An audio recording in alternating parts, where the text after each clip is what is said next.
is using scripture in ways to look at the fruit. Sometimes it's hard to It know, is. is that person doing the Bible in a good way? But one of the things you can look at is, well, what's it producing in that community, in that organization, in that movement? Yeah, Are you seeing Jesus-like people and behavior, or are you seeing the opposite? exactly. And Paul in Galatians 5 contrasts the fruit of the Spirit with the works of the flesh: That's right. divisiveness, combativeness, idolatry, lust, greed, etc. And you don't have to be a Bible scholar or a Dallas seminary grad to be able to discern the fruit in a Yeah, community, I think. that's exactly right. So maybe as we're concluding our time together, Zach, we're drawn to this healthy view and use of scripture. We want it to be flourishing and Jesus centered.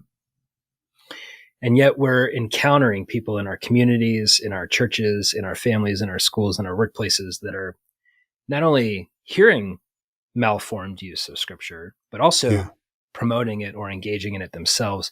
Would you give us some coaching on when we encounter it, like out in the wild? yeah. How might we engage a person who's using perhaps some of those faulty lenses that you talk about in your book? Yeah, I would say it really depends on your level of relationship with the person.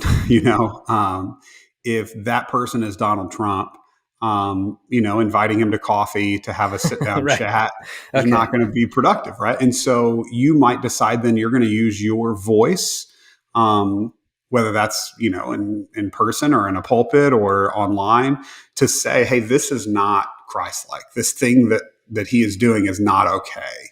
um, that might work for that. But right, if it's your mom, I think tweeting at your mom is not helpful, right? Like you should be reaching out and saying, hey, could we talk about this? Because and here's what I actually want to say.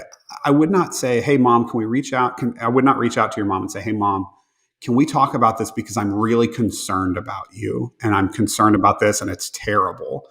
I would reach out and say, hey, I've seen some of the stuff you've posted or that you're talking about, and I really want to learn how you got there. And so I would say lead with humility and curiosity. Ask a ton of questions, not just waiting for your turn to talk or your turn to share your opinion, but really trying to get at the heart of why somebody feels the way that they feel.